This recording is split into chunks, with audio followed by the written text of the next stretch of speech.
Good morning. Thank you, Radley. Thank you, everyone, for joining us this morning. My name is Nick. This is Maddie.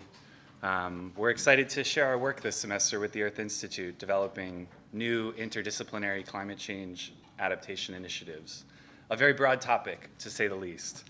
And while the challenge of engaging this issue of adaptation is a daunting one, we came together as a group, drawing on our respective interests and skills, and worked diligently to find creative ways of framing the issue to provide both concrete suggestions for ways forward while also demonstrating the productive possibilities of collaborating for change. Columbia University started this as a university-wide 3-year initiative to bring disciplines together. The Earth Institute wants to draw on new perspectives, foster new conversation, and locate unexplored opportunities for dialogue and creativity related to adaptation. This is all easier said than done. We recognize that these are noble aspirations and widely shared desires, and we wanted to make sure that our work progressed past a conversation stage and led to impactful work. With that in mind, we dove in as a group and took stock of what is currently going on at Columbia University to search for gaps and new links. Leave it there. So we started with a framework of research priorities outlined by the UN Program Research on Climate Change Vulnerability Impacts and Adaptation, a very big document, which Radley Horton was a co-author of, so we had access to great source material in terms of approaching this broad topic. We also used an Earth Institute inventory of existing adaptation-related courses, research, and other programs. And we quickly recognized that the wide-ranging diversity of approaches to even conceptualizing the challenges of climate change adaptation, let alone addressing them, came from a lot of different directions, and it was rooted in very specific disciplines with very specific interests. And this led us to think about the issue of adaptation from a stakeholder perspective. And we wondered if it would make sense to think about who or what specifically was adapting. What does adaptation mean to different people in different places, different animals, different systems, different disciplines? So we decided to structure our approach around this idea of stakeholders in order to better understand the gaps between these different interests so as to locate potentially unexplored connections between them. Our first tangible step in this process was to build a database search tool. What you see on the screen is a prototype of a search tool that we created for purposes of making research more accessible. So what you see here is the program asking the user to pick a category to search through. Then the user is able to input a search term, and then the computer outputs results like within, it's really a big Excel spreadsheet. It outputs what they want to find for them in plain English here. So this is just a prototype, and we intend for this mainly to be an ongoing project with the Earth Institute. We want to have many additional functionalities, like obviously a more sophisticated user interface, the ability to add to the database, and the ability to search through more specific topics and things like that. So, after taking stock of what's happening within the university and reading widely, we developed a multi-layered framework of inquiry based on this idea of stakeholders. And we aim to first separate stakeholders from one another and refine them, distilling their most essential concerns on the periphery before bringing them together to better understand how they interact. And we created 2 categories of stakeholders split roughly between the human world of social systems and the built environment and the non-human world of ecosystems and biodiversity.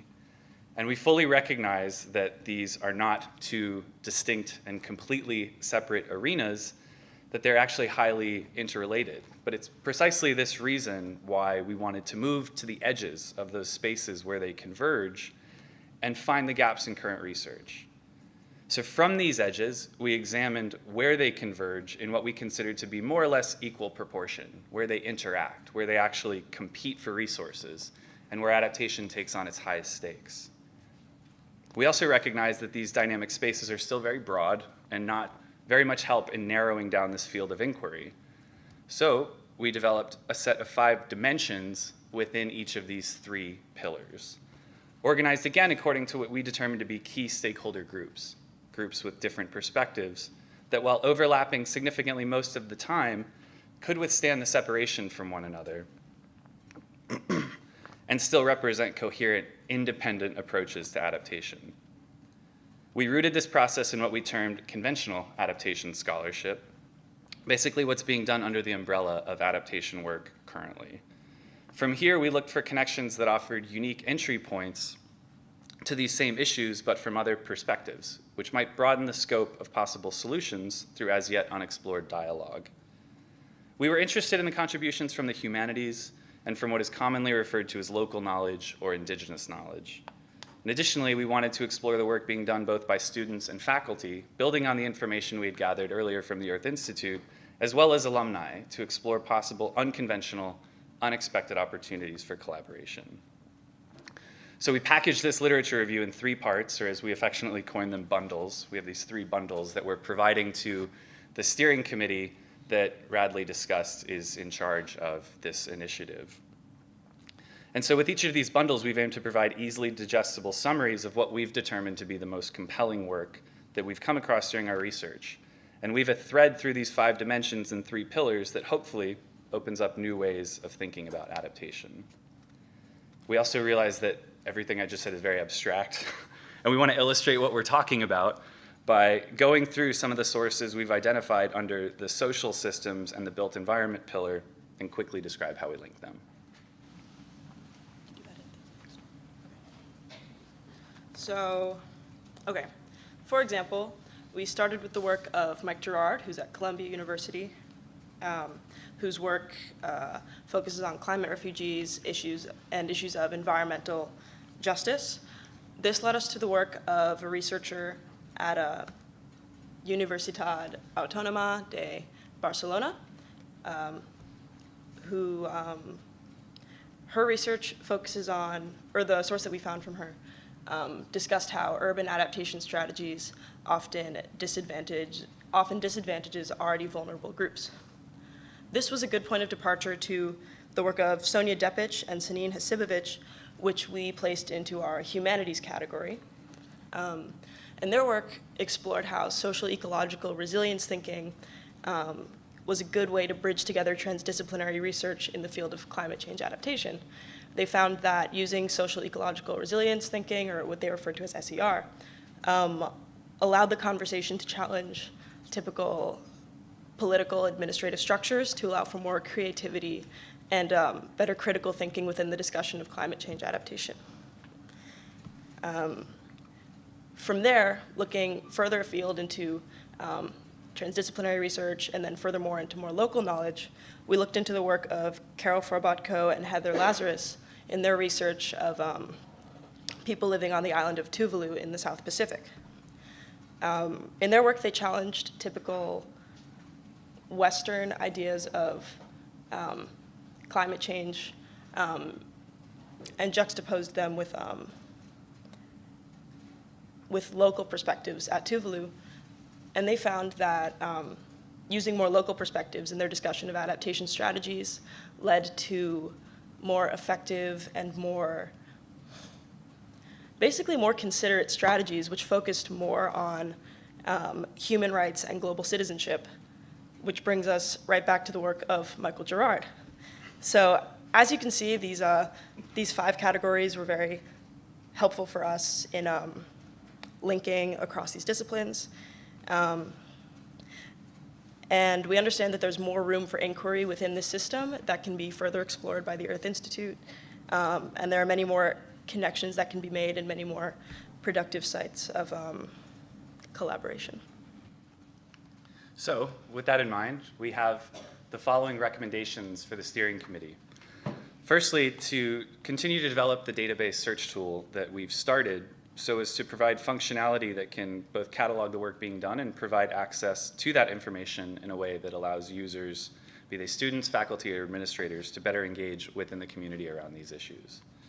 Secondly, we recommend that the committee undertake donor landscape analysis to identify sources of funding that can both support existing work, expand existing work, and also incentivize new projects through the identification of tangible sources of support. We also recommend the adoption of a framework that builds on our 3 pillars and 5 dimensions, some sort of structured approach that can facilitate a very organized way of engaging with this vast set of interrelated issues. And we also recommend organizing events around this initiative to bring thinkers together in a social atmosphere that could be an incubator for new ideas and an opportunity for relationships to take form. So, as a matter of recapping what we've done, building a search tool, developing a conceptual framework, and conducting a literature review, we've also organized a cross-disciplinary panel discussion to bring these ideas to life. Yes. We would like to invite you to the panel discussion we are hosting next Thursday, May 4th, at Jerome Green Hall, the law school, 7 to 10 p.m., reception and food following. Nick, do you want to talk about And Andy Revkin will be moderating, very accomplished journalist and writer in the field of adaptation. We were fortunate enough to have Adela Gondek, Sean White, J.C. Salyer, and Peter Marcartulio agree to be on the panel. And we also had the opportunity to go interview Tom Friedman and record some remarks for this panel, which he would have been on had he not been flying to California today. But he was very gracious in his time, and we're really excited to share what he had to say with us, and excited to welcome our colleagues up here and take your questions now.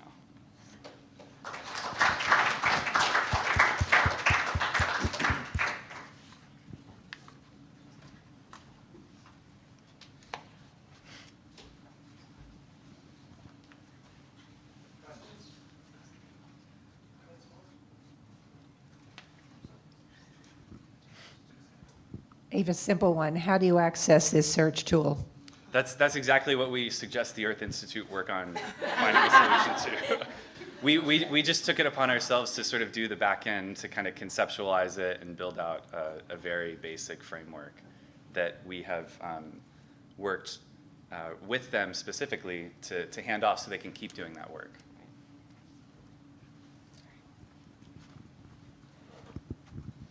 Well done, you all. I think that I had the privilege of kind of seeing this project evolve, and kudos to you for taking a seemingly very ambitious scope of work and being able to come up with really tangible tools and deliverables to kind of share with the committee. So my question is, and maybe a couple of you want to answer, what was the biggest challenge in kind of scaling down and refining the scope of work, and how did you end up with these specific deliverables? This is a great question. I could try. Yeah. So just to summarize it, your question is pretty much how did we come to these? So we could have done this in a lot of different ways, but we thought that this would just be a good starting point for us in doing research. And like I said, towards the end of explaining the social systems and built environment bundle, like this is just a starting point. Like we were able to make good use of our inquiry using these 3 pillars, these 5 dimensions here, but we realized that there's a lot more room for a bigger conversation to happen, maybe using other levels of organization in the research process, and which could lead to further collaboration within the field. So we can, Great. yeah. I think also, I mean, we took what we were interested in because it's so broad, so we tried to find ways to make it compelling to us.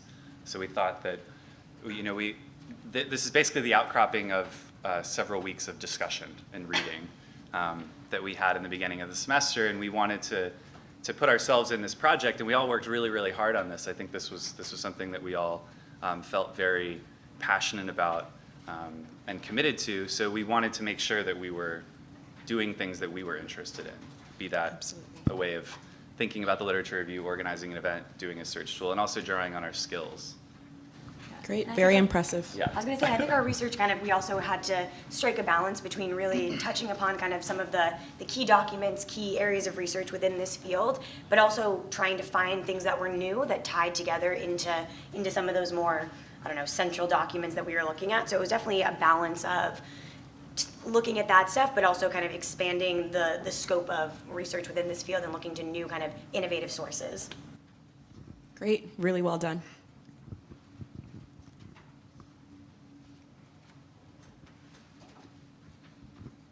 Thank you. That was really fascinating. I was just wondering, could you give a little more background about the history of the steering committee and kind of what their goals are and how long they've been around or what they're planning on doing? Yeah, so part of what made this project very exciting for us and why we kind of dove in and took it in every direction we felt like going is because the steering committee is brand new. so we took that opportunity to sort of be in at the ground floor really seriously, and that was another thing that motivated us to work hard on this. But as much as we understand their broader sort of, there's a 3-year initiative to promote interdisciplinary dialogue around adaptation. It's like super, super broad. So the steering committee has only convened a handful of times, and one of the thoughts going into this project was that we could create essentially a reading list. We felt like maybe we're not the best people to make a reading list. Maybe we could try to be more creative and bring something that's more rooted in our perspectives and interests that would be different than sort of career academics who comprise the steering committee. But yeah, very, very, very new. Launched earlier this year, right before. Yeah. I think the steering committee had its first meeting a few weeks into the semester after we already started discussing ideas, so it was completely open at that point. There. Yeah, so more to come. Coming attractions with the steering committee.